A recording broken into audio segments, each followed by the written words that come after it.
The only problem is that, We get 2 minutes. Further 2 minutes. Thank you. At the bottom of it, there's a little switch. It's on mute right now.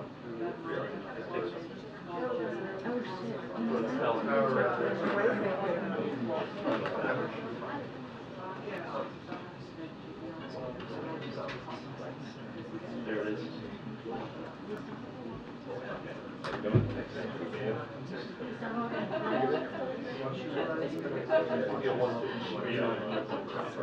No, they're independently. They're going to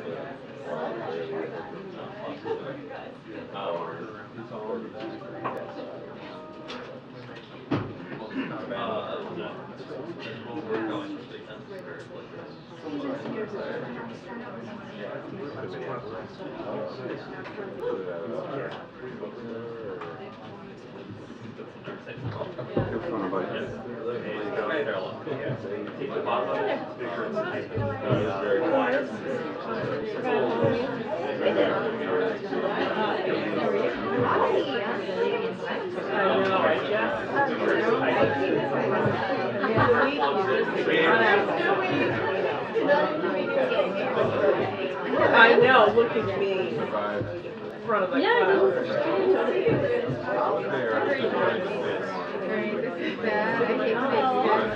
me too. For the new wife, but actually, you know what I do? Is I write my name on very hard. More interesting than I needed. Now I understand. Now I don't want to. Yes.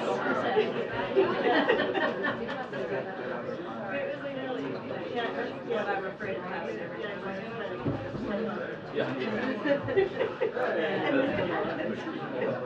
For me, it's always one of the first slow down.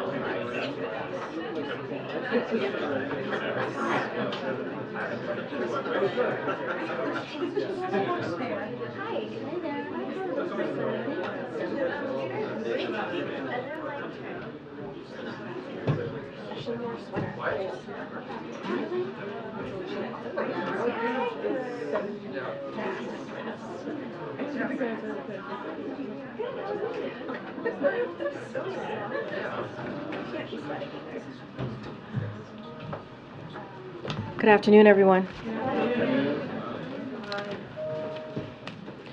Tomorrow, the President and the First Lady will travel to Lewiston, Maine. While there, they will pay respects to the victims of the horrific shooting attack last week and grieve with the families and community members who have been affected by this senseless act of violence. The President will also meet with the brave first responders, dedicated nurses, and others on the front lines of the response. Unfortunately, this type of trip by the President has become too familiar, far too familiar. Too many times, the President and the First Lady have traveled to communities completely torn apart by gun violence. As the President said last week, this is not normal, and we can't accept it as normal.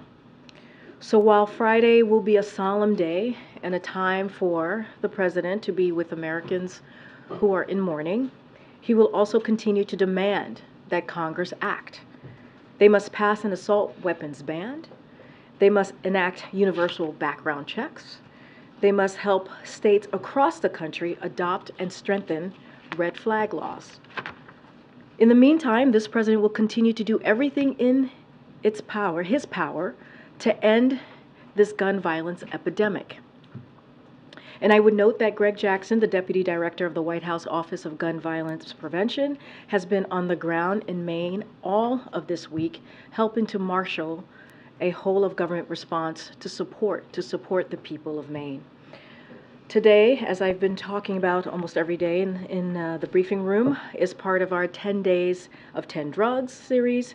We're highlighting Farxiga, a drug used to treat diabetes, heart failure, and chronic kidney disease that was selected for Medicare price negotiation as part of President Biden's Inflation Reduction Act. Last year, hundreds of thousands of Medicare beneficiaries spent an average of up to $448 out of out of pocket for this life-saving drug, while Big Pharma made record profits and spent nearly $400 million on lobbying to keep prices high for American families.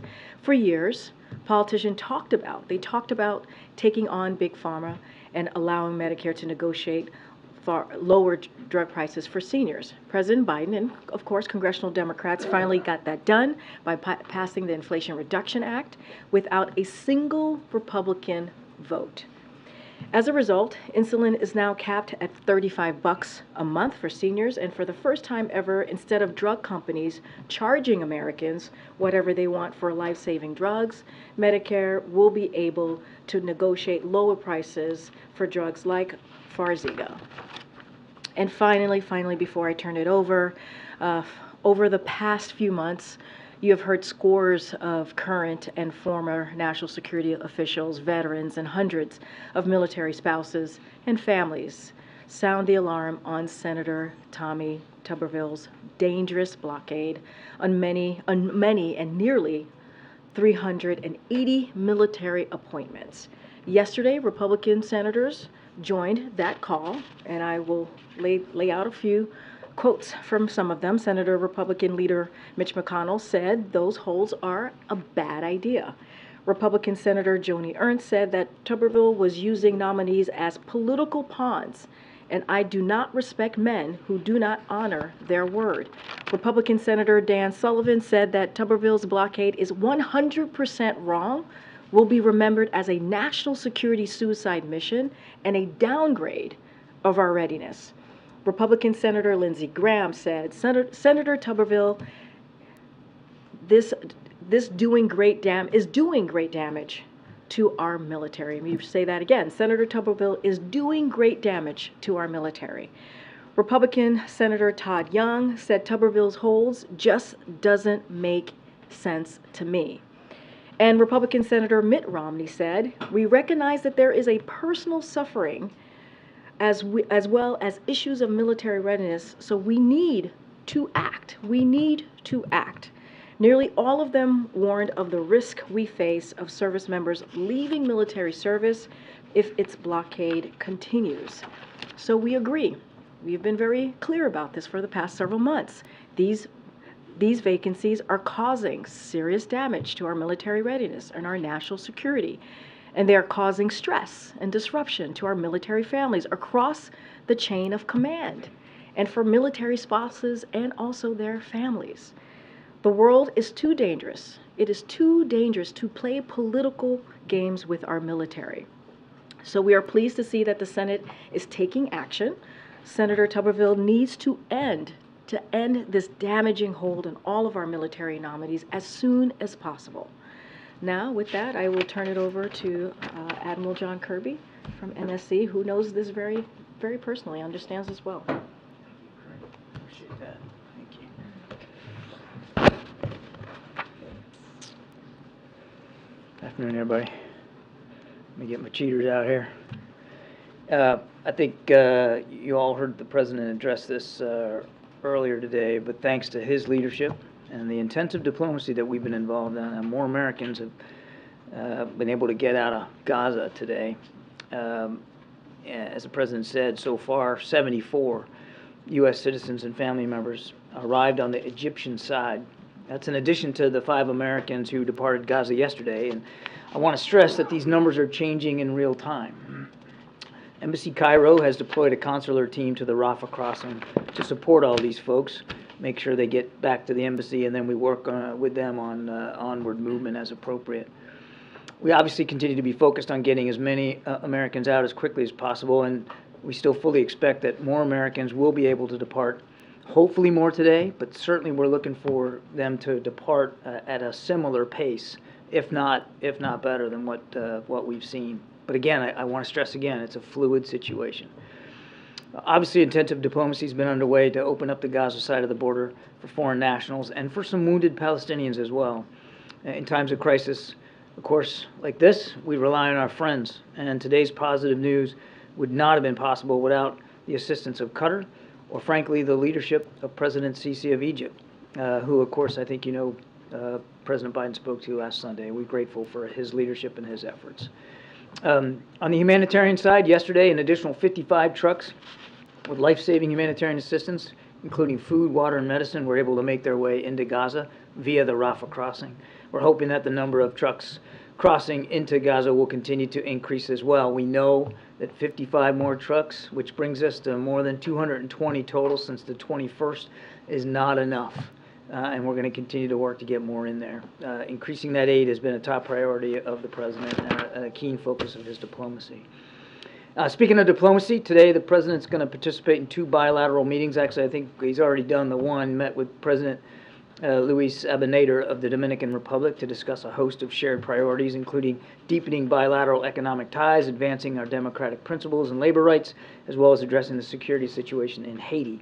And then later today, he's going to meet with President Gabriel Boric of Chile to discuss issues of shared concern, including promoting further economic cooperation, combating climate change, and addressing irregular migration. And of course, all of those discussions, those 2 bilateral meetings, come just ahead of the inaugural America's Partnership for Economic Prosperity Leaders Summit that's here at the White House. And we're glad to have the participation of all members of the partnership here for this summit. The majority of them will be at the leader level. This Leaders Summit advances President Biden's commitment to strong regional partnership in the Western Hemisphere, as he announced during last year's Summit of the Americas. Taken as a whole, this 2-day summit represents a strong demonstration of the United States' commitment to work with our partners to take advantage of this once-in-a-generation opportunity to recenter critical global supply chains in the Americas, continue to address our shared migration challenge, and build meaningful economic opportunity across the hemisphere. Okay. Thanks, John. Can you tell us a little bit more about the humanitarian pause, what that would look like, what it means, how long it would be, how it would work? Sure. I think we've talked about this before, Colleen. I mean, we're really not just talking about like one pause. What we're trying to do is explore the idea of as many pauses as might be necessary to continue to get aid out and to continue to work to get people out safely, including hostages. The president already worked on one such pause when we were able to get those 2 Americans out, and that's what we're kind of looking at. And just to remind, when we're talking about a humanitarian pause, what we're talking about are temporary, localized pauses in the fighting to meet a certain goal or goals. As I said, get aid in, get people out. And is that something that can happen immediately? I mean, where is the Israeli Prime Minister on this? Is he willing to continue to do this, especially if it's more than one pause? Well, we were able to work with him to help get Americans out before, and so we're certainly hoping that kind of cooperation will continue. But each instance of it, each effort to get a pause is going to be unique in its own way, and it's going to require negotiation and diplomacy. And the president, you heard him talk about this yesterday, is 100% committed to doing what it takes to pursue that kind of diplomacy. The UN Human Rights Office is raising some serious concerns about the Israeli airstrike at the refugee camp, saying they have serious concerns that these are disproportionate attacks that could amount to war crimes. Does the administration share the UN's concerns? We certainly don't want to see a single civilian hurt or killed in this conflict, and there's been too many deaths as it is. Each one is tragic in its own right, as I've said, Mary, and we're doing everything we can to work with our Israeli counterparts to try to minimize the risk of civilian deaths and collateral damage. But do you believe that this refugee camp was a legitimate target?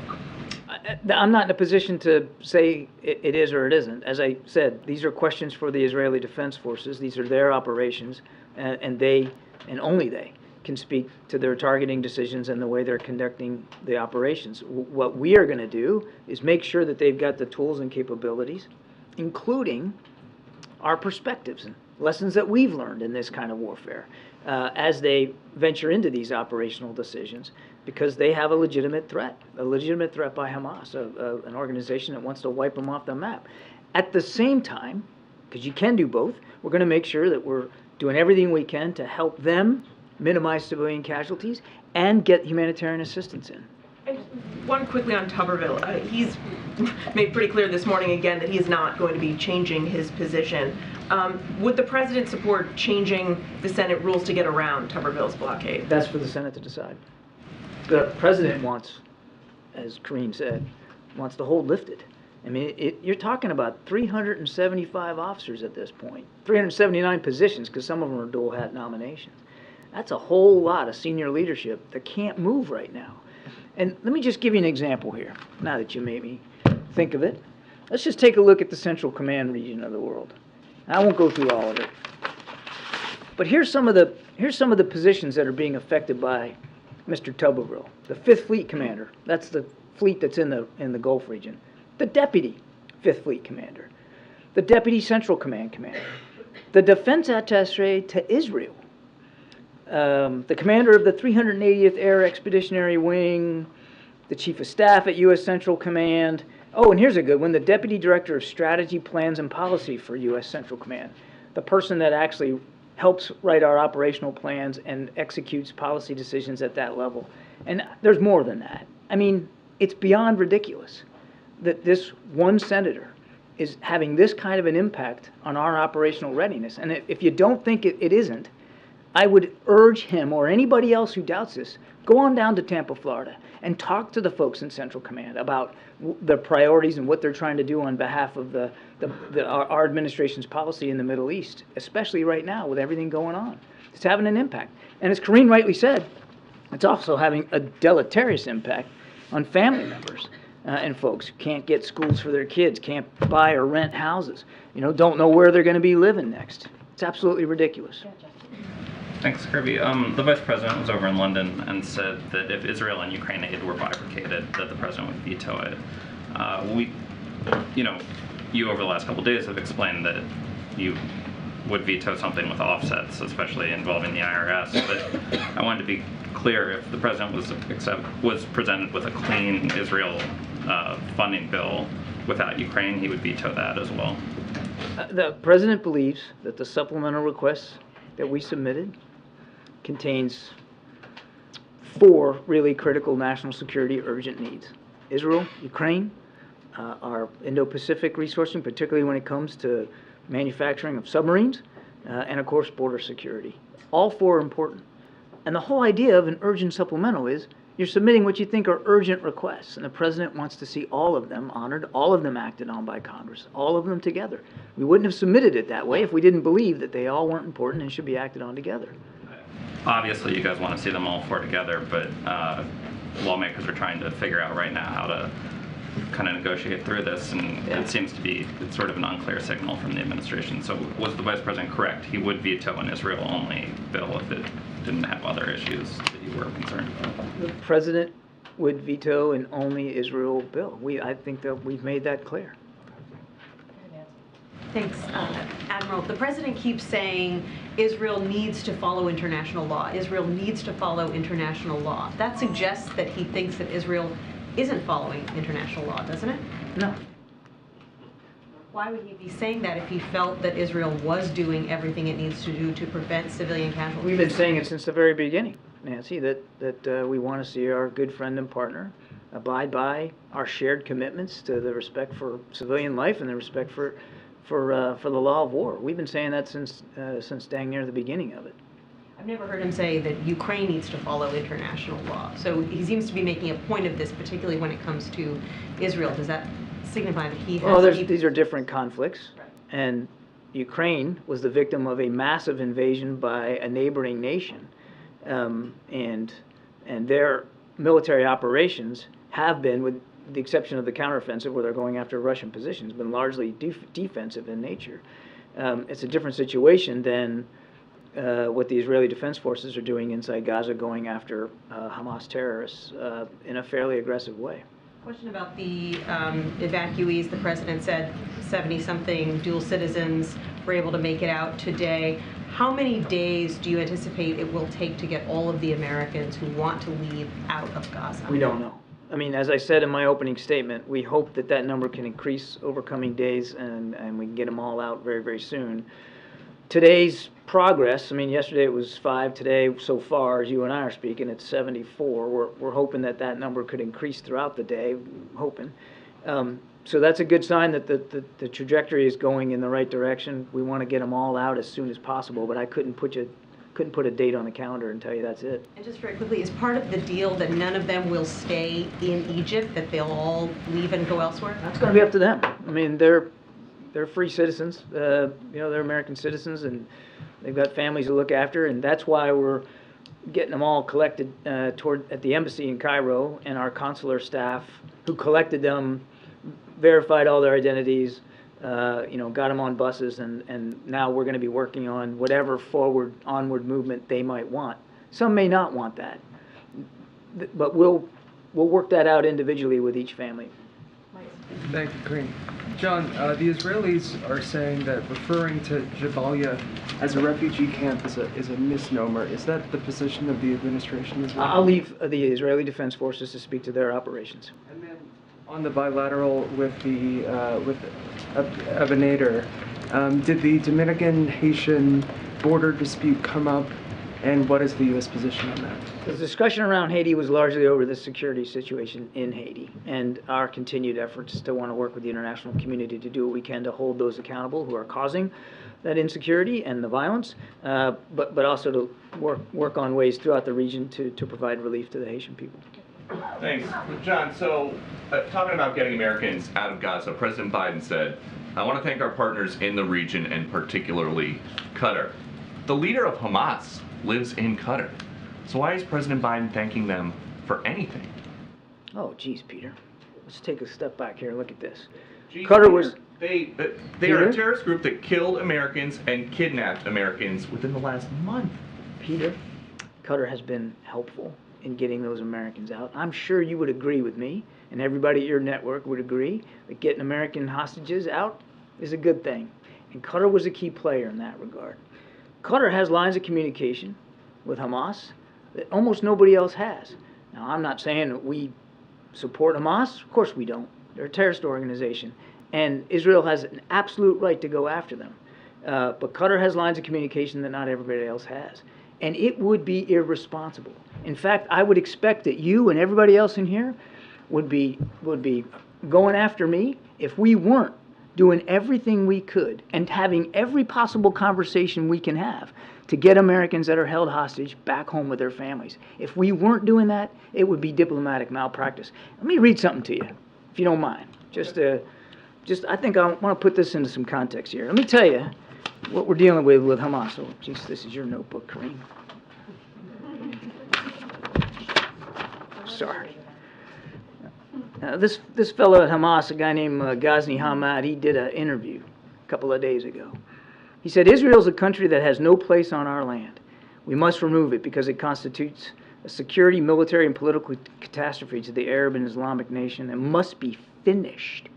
We are not ashamed to say this with full force. We must teach Israel a lesson, and we will do this again and again." That's what the Israeli people are up against.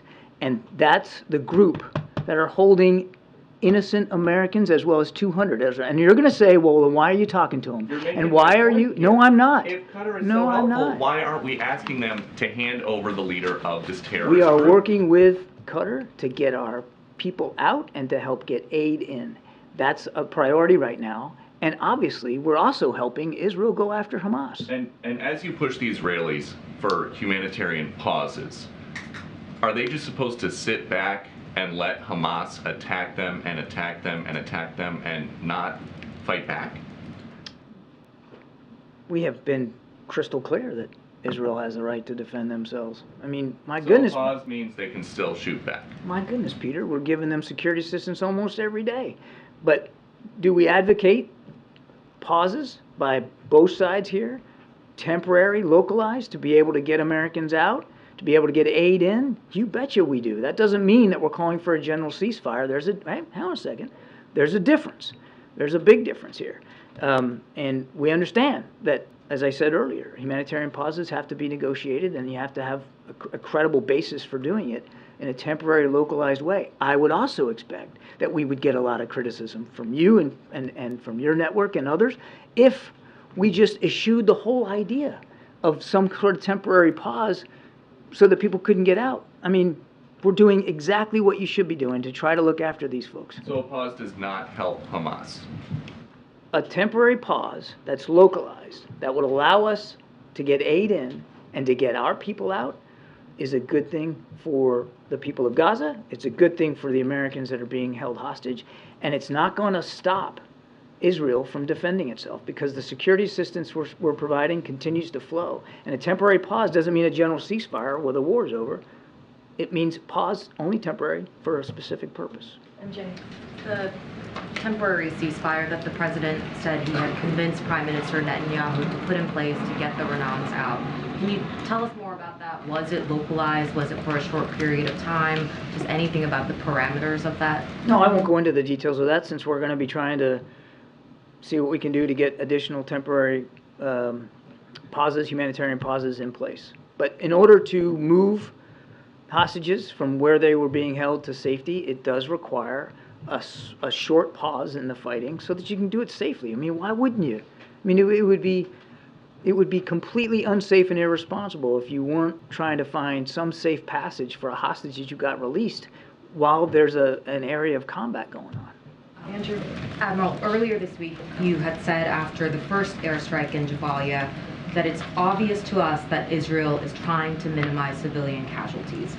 Now that you've had more time to see and assess the situation there, would you still say it's obvious that Israel is trying to minimize civilian casualties? We see in the scope of their operations that they are making efforts to try to minimize civilian casualties. That does not mean, and I did not say, that they aren't still causing some, that their operations aren't still causing some. They are, and each one's tragic. Each one shouldn't happen, and we have been crystal clear about that. Would you say with Jabalia specifically? I'm not going to talk about a specific event. But why not? Because I'm not going to litigate an operational event that our military is not involved in almost real time. I'm just not going to do that, MJ. It would be inappropriate for me to do that from the White House podium. But specifically on the question of minimizing civilian casualties, isn't an airstrike that targets a refugee camp or a densely populated civilian area, isn't that sort of the definition of not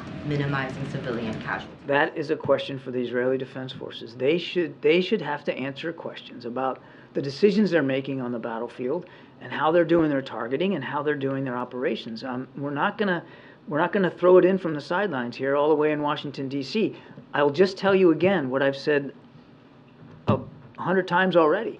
We're having daily conversations with our Israeli counterparts about their thinking, about their plans, about their strategy, about the execution of that strategy, and continuing to urge them to do everything they can to minimize civilian casualties. So on this, you wouldn't weigh in, even though the president and everyone on down said that the minimizing civilian casualties is incredibly important, that it's something that he is talking to his counterpart about all the time.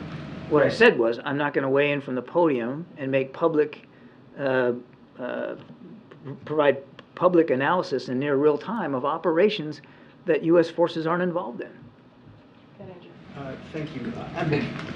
Given the intensity of the IDF bombing across Gaza and reports that even areas that are considered to be safe passage are being targeted, is there any concern that Americans who want to get to Rafah can't get to Rafah? And then I have a second question. I don't know what the status is of how many of all Americans in Gaza are down at Rafah. I just don't know. That's a better question for the State Department. I do know, we believe that the vast majority of American citizens who we know are in Gaza are down there. But I can't tell you with certitude that there's not family members elsewhere that haven't made it their way down or can't make their way down. The other thing I can tell you is I know the State Department is in direct contact with all the American families in Gaza and keeping them informed, particularly those that are coming up on the lists for departure. They're being notified where to go, when to be there. And as far as I know, and again, a better question for the State Department, that there isn't, that we aren't aware of American families that are trying to get down there and can't. But again, that's a better question for my colleagues. And then my second question, the Independent has reviewed a list of 400 Americans who have been cleared to leave by the Egyptians, the Israelis, and so forth. There have been prior reports that there were, I believe, between 500 and 700 Americans in Gaza. So I'm just curious about this discrepancy. There are 400 cleared to leave. If there are several hundred more in Gaza, is there a reason that they have not been cleared to leave? Have they not asked? Are they on some other list? And why then would the U.S. Not object to U.S. passport holders not being allowed to exit? So what you're talking about a rolling process here. I think our estimate is somewhere between 1,000 and 1,200 U.S. citizens, and that includes, dual nationals and legal permanent residents and family members. So then the pool is somewhere in that number, somewhere there, about 400 families. But this is a rolling process of getting folks out. So we know that there have been 400 that have gotten through that process, and we fully expect that the rest of them will get through that as well. Patsy. Thank you, Karine. John, I have a question on the Islamophobia strategy, but first 2 quick ones on Gaza. In London, the Vice President said that every Gazan who wants to go back after the war will be allowed to. Does the President agree, and how will the U.S. ensure that Israel will allow this? Say that again? The Vice President in London said that every Gazan who wants to go back after the war will be allowed to do that. Does the President agree, and how will ensure that Israel will allow this? Of course. I've said this before. It's nothing new. That if a citizen of Gaza finds themselves outside of Gaza and they want to go back to their home, yeah, we absolutely support that, and we'll work with partners in the region to make it happen. Okay. And on still on Gaza, this week Israel released intelligence showing Hamas taking fuel from the Indonesian hospital in Gaza. It appears with the knowledge of the hospital's director. Is this something that you can confirm? Nope. Islamophobia. Some of the Muslim leaders that I spoke with said that while they appreciate the effort to combat Islamophobia, they thought the timing of the announcement was interesting because this is something that the administration has been working on for months, and some of them feel that this is a political bone thrown at them and does not address their bigger concern, which is U.S. policy to support Israel, where they are frustrated that their perspectives are not being heard. Your message to them? This is a very genuine effort on behalf of the President and the Vice President and the entire administration to plant a marker about how hate has no business here in the United States, particularly hate that can lead to real threats of violence against the Muslim community, the Arab community, Palestinian community. We take that seriously. The thinking that went into leading up to this strategy is long-standing and predates the events of October 7th. But again, I don't know who all these folks are necessarily, but we value their opinion. We value their perspective. And even especially if it's a contrary perspective, or they feel it's a contrary perspective, that's valuable to us. We want to, as we embrace the effort to develop this strategy, we're absolutely going to reach out to folks all across the country from all different perspectives, particularly in the Muslim community, to get their views. That'll be important. It'll inform our work. Well, the complaint that I've heard raised a lot is that every time they want to address U.S. support to Israel, the White House pivots to Islamophobia.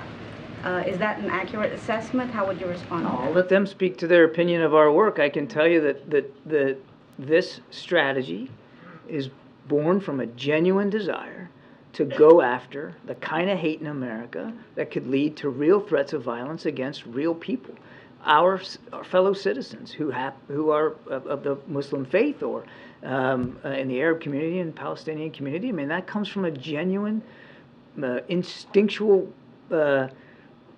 place for the president and for the vice president. I mean, he has said time after time after time that kind of hate has no place.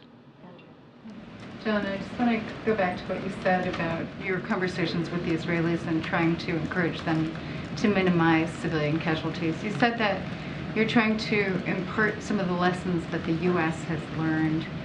Can you elaborate? And to what extent would the U.S. be able to help Israel in pinpointing its targeting precisely to avoid the casualties, for instance, of 195 that were killed at Jabalia?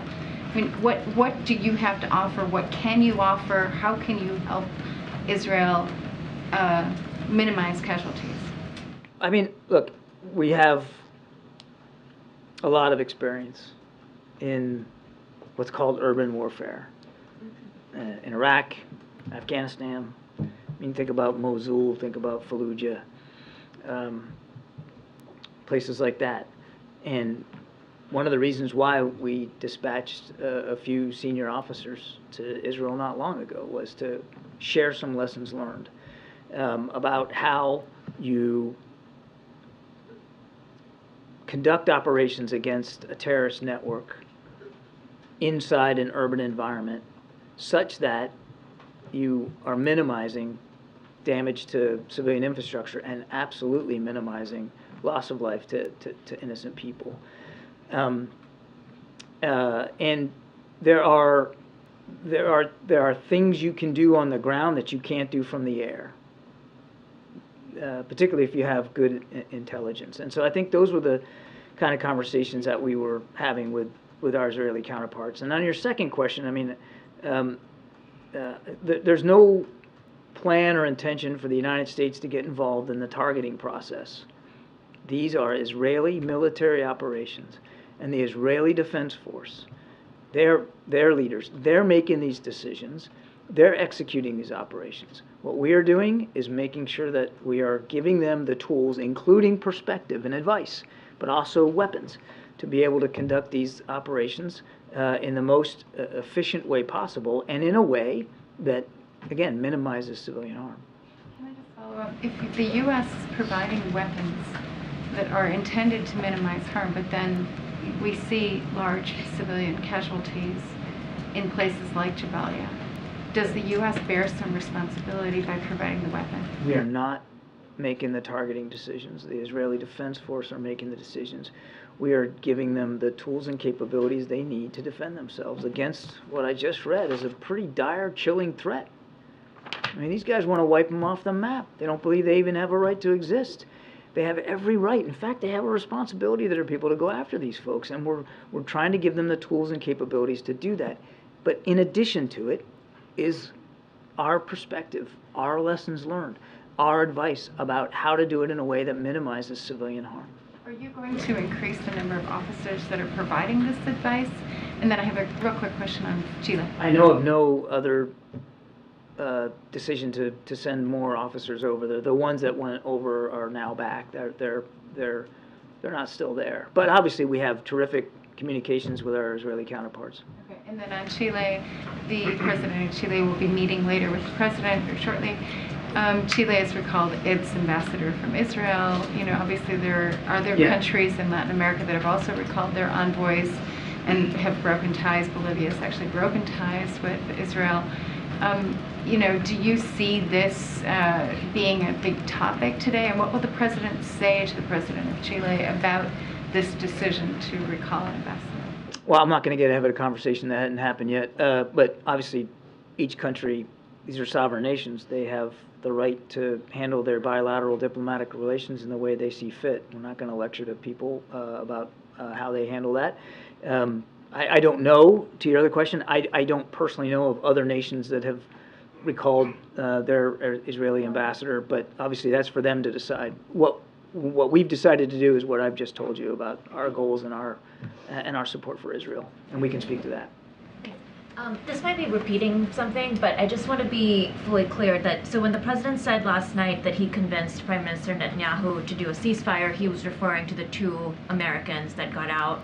But Israel has never acknowledged that they paused. So can you give us a better understanding of what exactly was paused, and if the understanding is that for every sort of hostage release there would be a pause?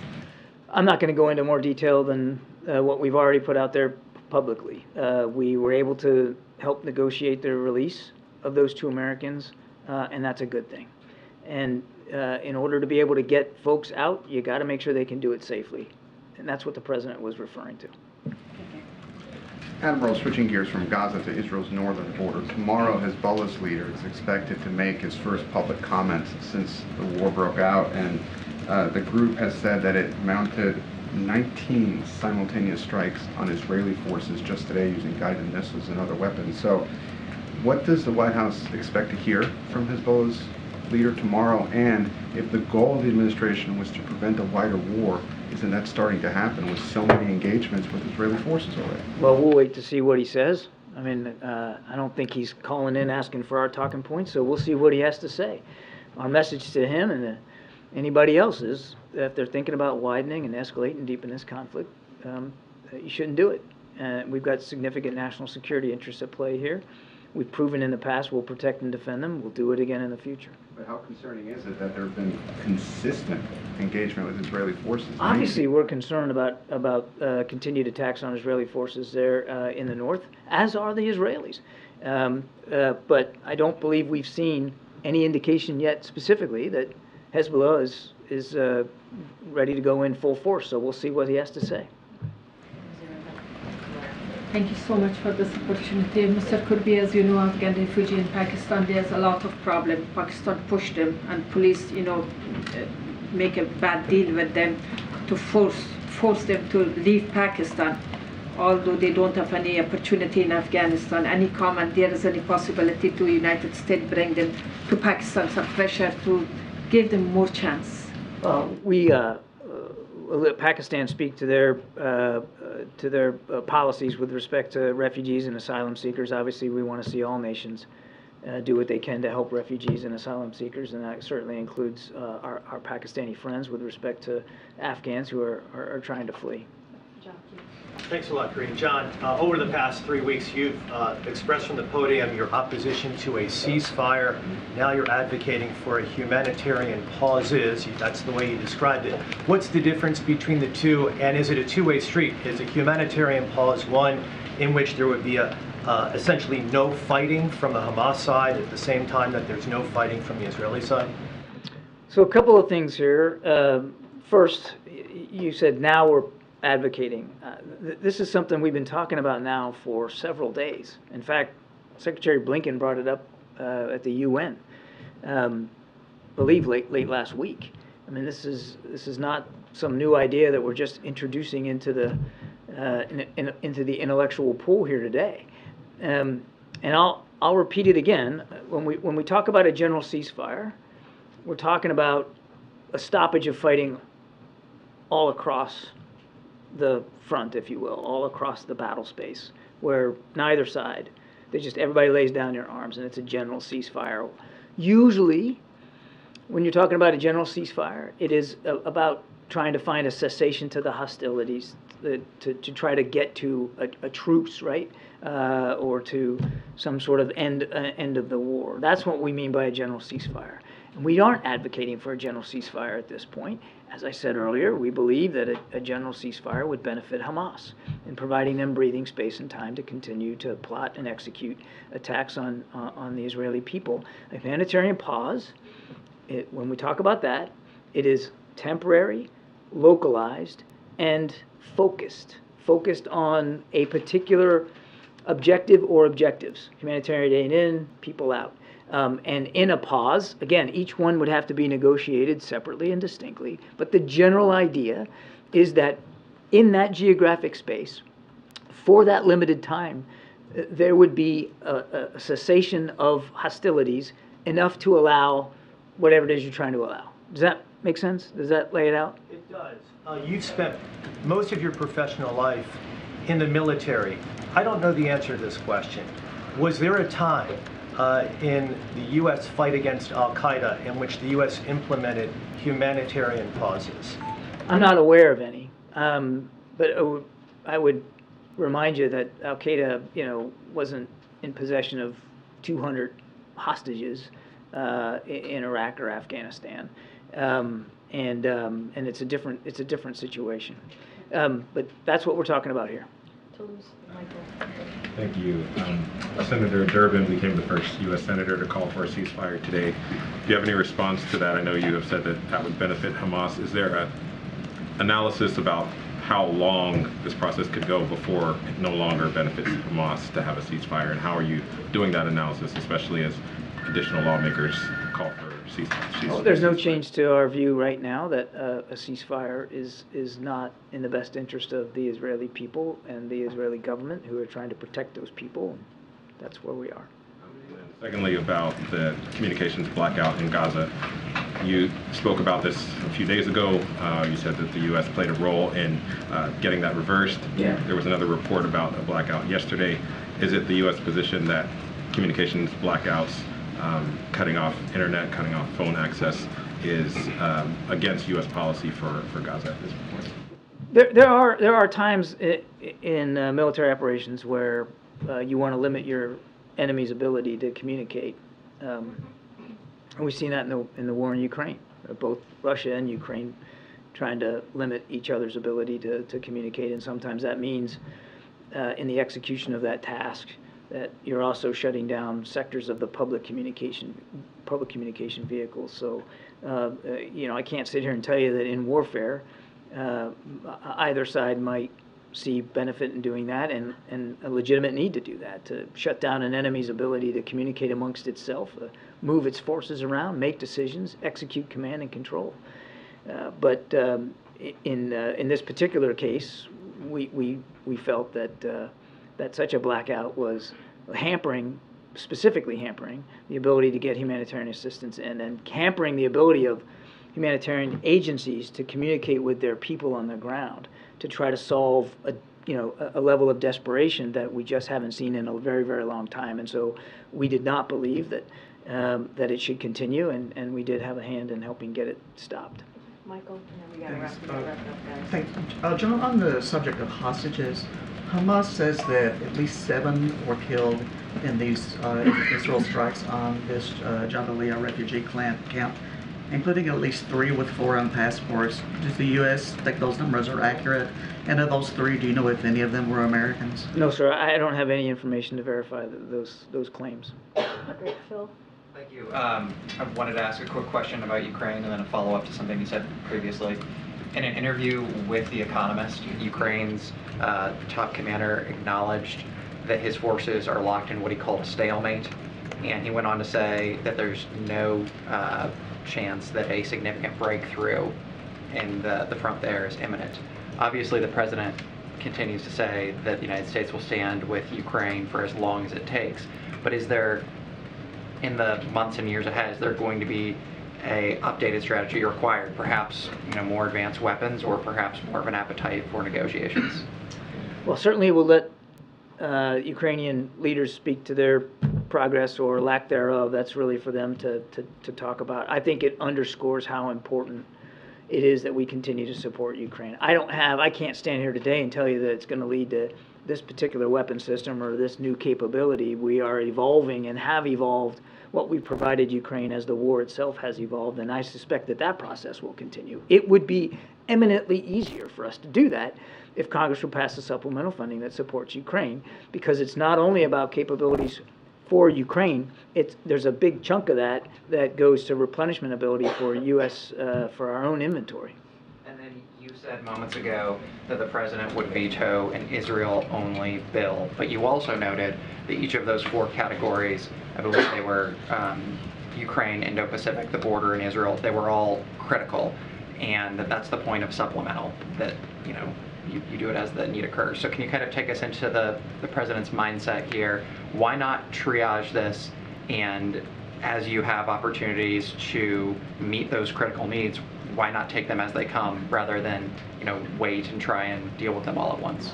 I think in our statement of administration policy, we laid out very clearly why we wouldn't want to do that and why we think that all of the things we've asked for in the supplemental are important. And let's go back on the Israel-only thing. The way the House Republicans have carved this out is no humanitarian assistance. It only goes to security assistance for Israel, and that's got to be a non-starter. I mean, that's nothing more than partisan politics right there. I mean, here we are. I've been taking I don't know how many questions about civilian casualties and the desperation of the people in Gaza. I mean, it's incorrigible that anybody would think that we wouldn't need some additional funding to help get food, water, and medicine to these people. They didn't cause this. They didn't ask for that. Hamas doesn't represent them. They're victims too, and they need that support. Thanks, sir. Thank you. Sorry, Karine. I've made a mess of your whole. Let me just clean up here. I think is right. I've got all my. They all say the same thing, John. It's okay. No, I did. They make a mess? I think that's better. It's okay. Right. Thanks. I do want to touch on something that the Admiral was asked about, and just want to add to what he said as it relates to our strategy when it comes to making sure that no hate of any kind is allowed any light of day in this country, right? And that's including Islamophobia, certainly anti-Semitism, and one of the things that the Admiral was saying that I just wanted to add to is in December, as you all know, in December of last year, the President established an interagency task force to address anti-Semitism, to address Islamophobia and related forms of hate. And the first order of business when we did that a year ago was to release a strategy on combating anti-Semitism. And I know all of you reported, so many of you reported on this. There was 100 actions that agencies were able to take to counter the scourge of anti-Semitism. And then the next step was developing to counter Islamophobia. And so that's what you're seeing, and that's what this is the President's commitment. He ran on this, as you all know, to restore the soul of this nation, to make sure that that no hate sees the light of day, to continue to fight against that type of hatred, and that includes all types of hatred. That includes Islamophobia. That includes anti-Semitism. And this is an administration that's taken action not just the last couple of weeks or the last couple of months, but started this process back in December of last year. So I just wanted to make that super, super clear, and that's what we've been. That's been our approach here, the President's approach and this administration's approach again. On Tuberville, does the White House believe that the Reid-Sinema resolution is a way out of the blockade? I mean, look, and we have said this, we're certainly not going to speak to the procedure of how the Senate operates. That is not for us to do, but we will continue to be crystal clear and very, very loud about what Tuberville is doing. It's just shameful. It is dangerous. It is shameful. I think the Admiral did a great job laying out how that's affecting some of our key critical service members. And we're talking about 380 service or positions that are at risk, or that no one knows where they're going to go, right? No one knows what's happening. And we're talking about families too. That affects their families. And so this is not a way to keep our country safe. This is not a way to move forward with our national security. And it is shameful and it's dangerous. And we are very, very proud to see Republican senators speak up. As I did at the top, I laid out just direct quotes from them, and how this is not how, especially in this time, what we're seeing around the world. This is not how we should move forward. And then on the mayors, I guess there were a couple of mayors who came to the White House today to meet with officials on their problems with managing migrants. I just wondered if you can say anything about how the meeting went and what they talked about. So a couple of things. They met with the White House Chief of Staff, Jeff Zients. They also met with Senior Advisor Tom Perez and other White House and DHS as well officials. DHS officials, obviously, who representatives from Chicago and Denver to discuss the joint effort to manage what they're dealing with migrants arriving in their city. And so this is something that we took very, very seriously. We talked about, part of the conversation certainly was about the importance of the presidential supplemental funding request, which also includes support for communities and to continue our work to accelerate the process of work permits, as you've heard us speak from here many times, for eligible migrants. And so we're going to continue that partnership. We're going to continue to have those conversations. It was a constructive conversation, and this is not the first. There have been many others. And so, look, we understand what they're going through. We understand what's going on the ground, and this is why we say, that if Republicans truly care about border security, this is something, as we talked about the national security supplemental, we know that's included, then they can act. Thank you. You just mentioned that representatives from Chicago and Denver were here, there was reporting that Mayor Adams from New York was on his way and then turned around. Do you have any more information about that? And also, did any other representative from New York join that meeting? So I believe a staff from the mayor's office was in the room for this meeting. I cannot speak for the mayor's schedule. That is something that I would have to refer you to his office.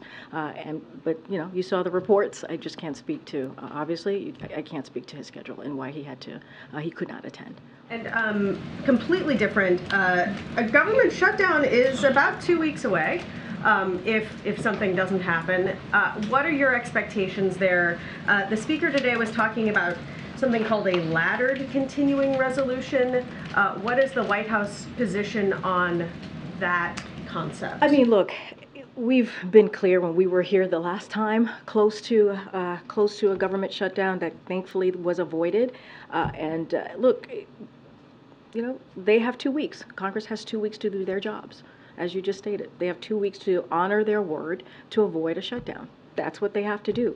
And the president said this when he signed the last continuing resolution. He said there's no excuse for another crisis. There really isn't. That's our message to them. There is no excuse for another crisis.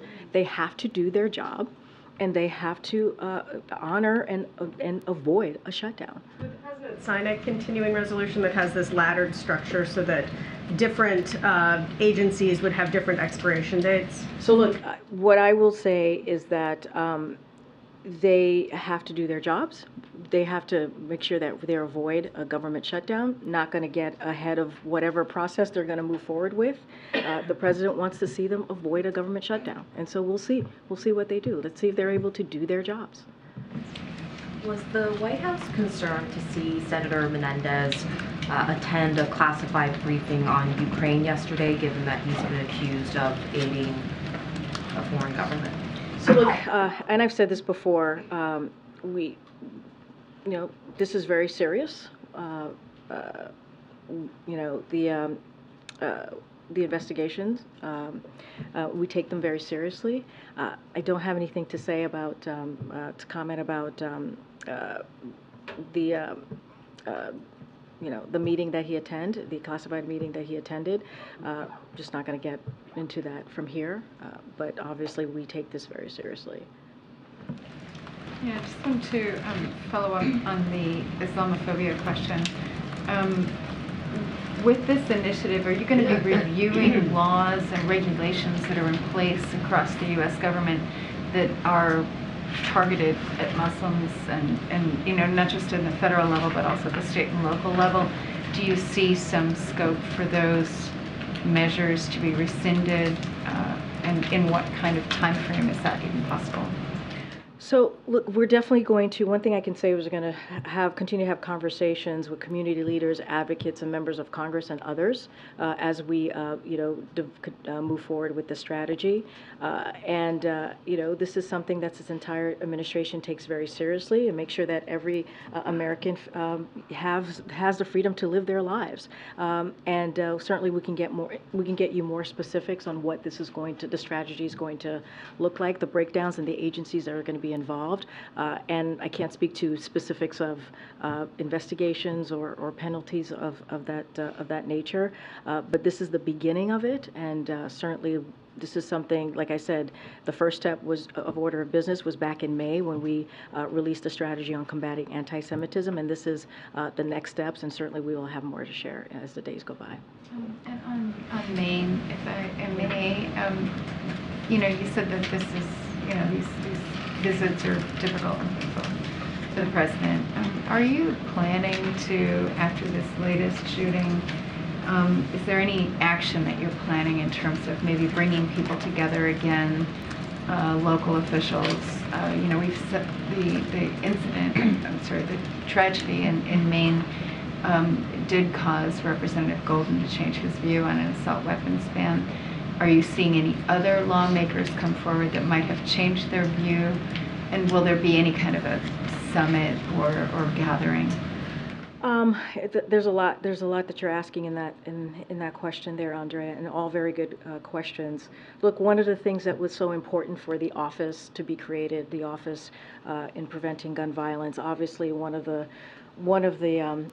I guess pillars to that office is making sure that all of the executive orders that the president put forward is accelerated, right? That we move really much faster on getting what the president signed out there to states and obviously to Americans who are suffering and just communities out there who are suffering, but also to make sure that the law that was the bipartisan law also gets moved out very quickly. But one of the things that we've been providing, and these are the things that we'll continue to provide to communities, is as I mentioned, Greg Jackson is on the ground. He's working with FBI and DOJ to coordinate with victim services, deploying experts from the newly created Mass Shooting Victimization Resource Center. That's something that we're doing. We're coordinating with the Department of Education and HUD to support school reopening strategy, because that was obviously really important as the schools had to shut down, and emergency housing as needed throughout the region. So there are a lot of steps that we're doing that is part of this office that's going to help the community on the ground.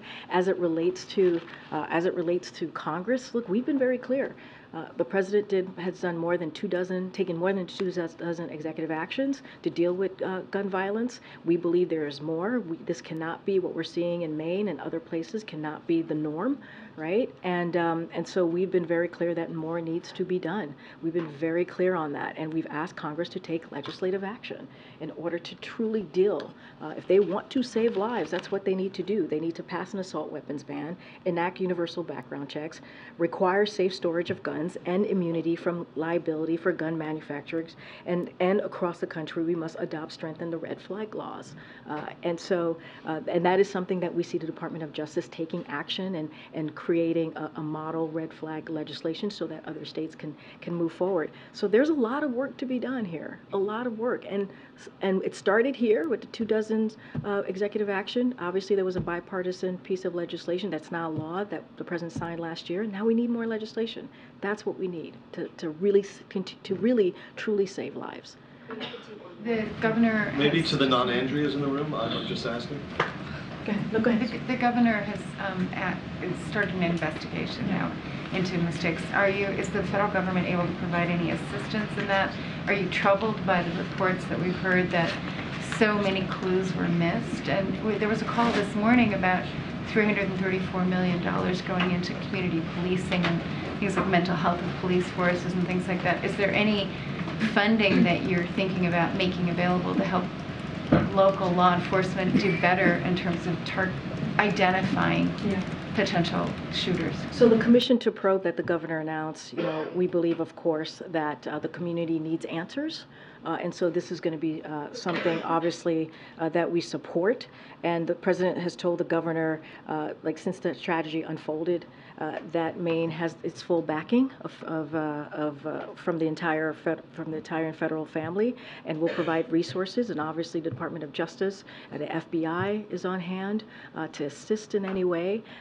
And don't want to, they're still investigating, as you just mentioned. We're hearing things, but obviously law enforcement is still investigating. Don't want to get ahead of that. But we are here to offer resources, and of course we support the governor's efforts to get to the bottom of what occurred on the ground, this horrific tragedy. Karen, you're going to be the last one. Thanks, Karine. And back on the mayors, you mentioned the supplemental funding request that you guys have sent up to Congress, but they say that $1.4 billion isn't enough to help them deal with the influx of migrants. They're asking for $5 billion. Would the administration consider boosting that amount, and what was the response from those senior officials in that meeting to the request for $5 billion? So look, we have been in constant conversation and communication, obviously, with these city mayors and others across the country as they're certainly dealing with the influx of migrants in their city. I'm not going to get into specifics of what came out. What I know was what the agenda, what was wanted to agenda on to discuss, and what we believe was important is that supplemental. We do need that 1.4 billion. That's what we believe is needed. It's emergency, as you know, emergency funding that we put forward in the supplemental, that we believe it's important for our national security. It's important for what we're trying to do with these communities. I can't speak to the $5 billion. I'm not sure what else they're asking on top of the $1.4 billion, so can't speak to that. I can only speak to what we have requested in the supplemental funding to Congress, and that's what we believe is urgent, is needed. And we have said, we've been very clear, if House Republicans are serious in dealing with this border security, this is something that they should move forward with easily. But what we've seen them do over and over again is play political games. And so this is an opportunity for them to show in a real way that they want to deal with the issues that we're seeing at the border. All right, guys, see you next week. Thank you. See you on the road.